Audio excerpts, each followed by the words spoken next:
খাবারটা খাওয়ার কিছুক্ষণ পর এক জাতীয় বুকের ভিতর ব্যথা বা পেটের ভিতরে ব্যথা, এটা করার কারণটা কি? অনেকগুলো কারণে খাবার থেকে আমরা এই ধরনের সমস্যার সম্মুখীন হয়ে থাকি। প্রথমত হলো অয়েল, সেটা হতে পারে ট্রান্স ফ্যাট অথবা ওয়েস্ট অয়েল।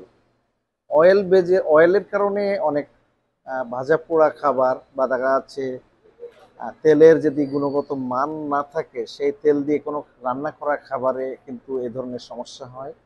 আর একটা হলো অতিরিক্ত তেল মশলা।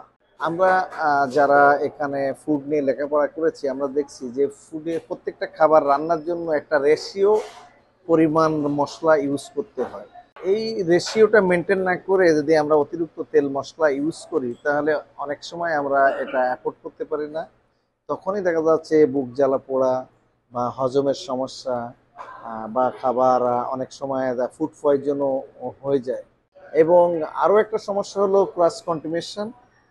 খাবার দেখা যাচ্ছে প্রিপারেশনটা করা, যে একই দেখা যাচ্ছে র ফুড, তারপরে দেখা যাচ্ছে কুক ফুড, বা দেখা যাচ্ছে প্রসেসিং এর কারণে টাইমিং এর, কুকিং এর একটা টাইমিং আছে, টাইমিং এর কারণেও অনেক সময় এই ধরনের ফুড পয়জন হতে পারে। আহ, বিশেষ করে বুক জ্বালা পোড়ার যে বিষয়টা আপনি বললেন, এটা একমাত্র হলো মোস্ট অফ দ্য টাইম আমরা দেখি যে ভাজা পোড়া থেকে এটা হয়, এবং অয়েল থেকে এই অয়েলের যে ট্রান্সফার থেকে এটা বেশি হয়।